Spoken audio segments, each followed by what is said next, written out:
Hi, I'm here with Oliver Kuttner, who is the winner of the second X Prize ever, the Progressive Insurance Automotive X Prize. He's one of the 3 winners. He won in the mainstream class $5 million with the Edison2 vehicles behind us. Oliver, welcome and thank you, buddy.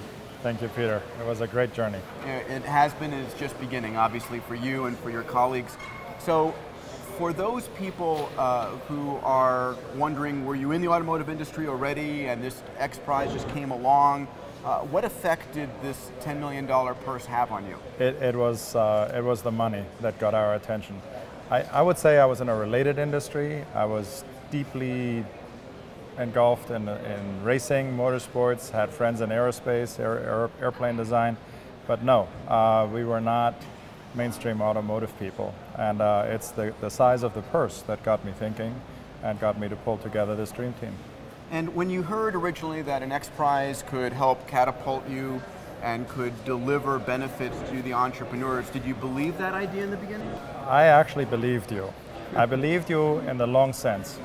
I heard you make a lot of predictions about how you would get exposure, you would create relationships, and money would start flowing. And it's scary how absolutely true your predictions were, because we lived it every moment. Every month or every 2 months, I would remember something you said and be like, "Yep, here it is," And I thank you for that. Oh, my pleasure, my friend. So let's talk about what the impact has been. Has being in this competition helped you bring investors in? And if so, can you tell us tell us about that a little bit? We don't talk about money, and that's because I believe in good, positive valuations for the people who work with me. The reason I can raise money, I'm a real estate developer in 2010, and the reason I can raise money for what is a, definitely not pre-proven concept in a time like this is because I have a very, very long track record of always delivering a positive result. And the same will happen. You sure did here. While the people who invested in this, we're now getting ready to close the second round. It was a good experience for them, and it has a long way to go. And just like you said, Peter, it's going to go into the tens, and I believe it'll be into the hundreds of millions of dollars with this project. But so just to be clear, was having a competition and the structure of a competition useful for attracting investors and attracting team members versus if you had just wanted to go do this on your own? You compress time. You have that slogan, accelerating development. It is unbelievable. I mean, there were times when I would actually curse your people telling us we had to produce this 70-page document for this and a document for that. But all those documents made us think early. And you know what, we're using the answers from those documents every day now. And I think that your competition is much more than money. It compresses time, it forces focus, and it just connects the dots. Fantastic. Don't tell us how to do it, and that's the great difference. Talk about that a second. The industry today has gotten into a system where everything has to be pre-approved, everything has to be following a vision. Well, if somebody in a boardroom decides how it's going to happen, then you're restricting your engineers. Peter, you don't restrict us. You only tell us what we have to deliver at the end.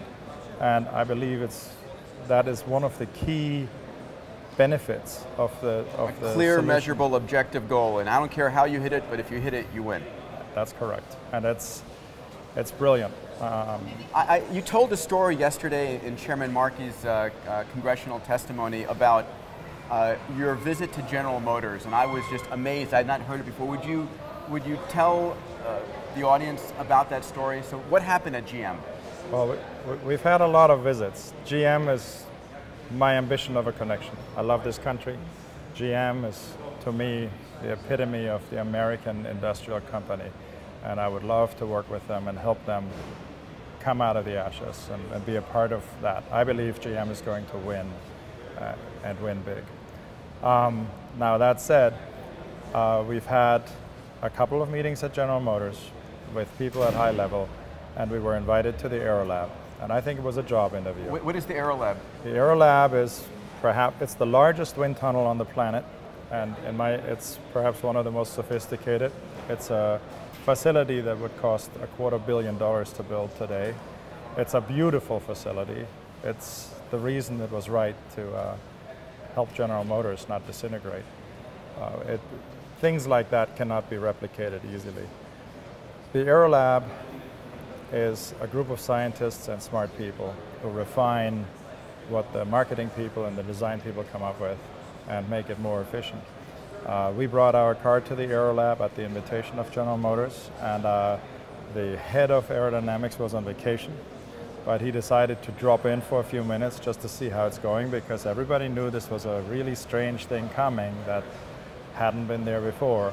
He came at 4 o'clock in the afternoon, and he left at 2:30 in the morning.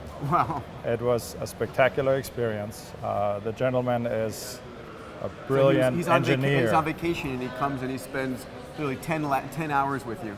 Yes, it was a lot of fun. You know, GM is going to be a winning company. So what were the results? Because What were the those guys results are in the smart.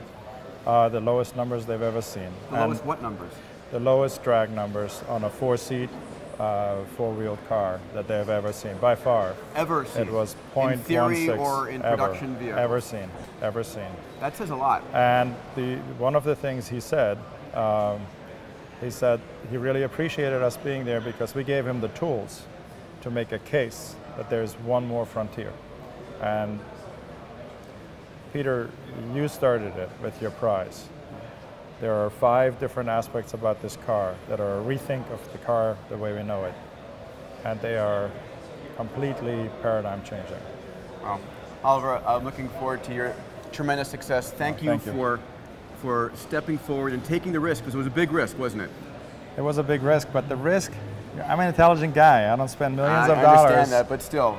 Peter, I mitigated the risk Yeah. by ensuring that what we would design to win the X Prize would also win in the marketplace. And we love that. It's not, having a museum piece is of zero interest to us. We had no intention of creating a museum piece. We already own 3 patents in this. We're going to own probably another 5 or 6 before February, and people will eventually recognize their value. It'll take time. Agreed. So I have to say thank you for stepping forward to win our 2nd X Prize ever. We're equally grateful to Progressive and to the teams, because without either of you, we wouldn't be here. So thank you very much, Peter. Thanks, pal. We'll put together a hell of a team. We'll see you soon.